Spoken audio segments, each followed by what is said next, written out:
Alam mo ba na may isang horror movie na nagsimula sa isang simpleng babysitting job pero naging isa sa pinaka-nakakatakot na phone calls sa movie history? Ang story ay nagsimula kay Jill, isang teenage babysitter na naiwan sa bahay ng isang mayamang mag-asawa habang nasa labas ang mga ito. Simple lang naman sana ang trabaho ni Jill, bantayan ng mga bata habang wala pa ang parents nila. Tahimik ang paligid, tulog ang mga bata sa taas, at parang normal lang ang lahat. Hanggang biglang may tumawag sa telepono, isang lalaking hindi niya kilala. At paulit-ulit lang ang tanong nito. Have you checked the children? Noong una, akala ni Jill prank call lang. Pero habang tumatagal, mas nagiging creepy ang mga tawag.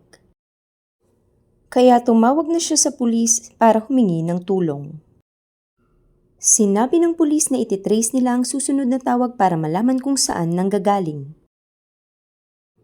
Kaya hinintay nila ang susunod na tawag habang lalong kinakabahan si Jill. At nang tumawag ulit ang lalaki, doon na nila nalaman ang katotohanan. Ang tawag ay nanggagaling mismo sa loob ng bahay. Nakaligtas si Jill pero hindi ang mga bata. At lumipas ang mga taon, nakatakas ang killer.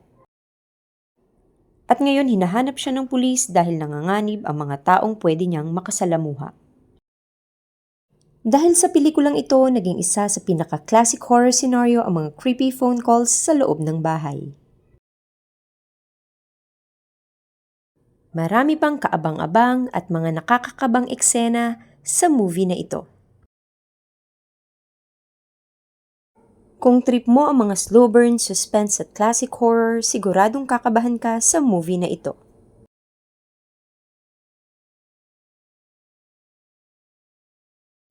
Ang rating ko sa movie na ito ay 4 out of 5 stars. Worth watching. At kung mahilig ka sa mga ganitong klaseng thriller at suspense movies, follow for more movie reviews.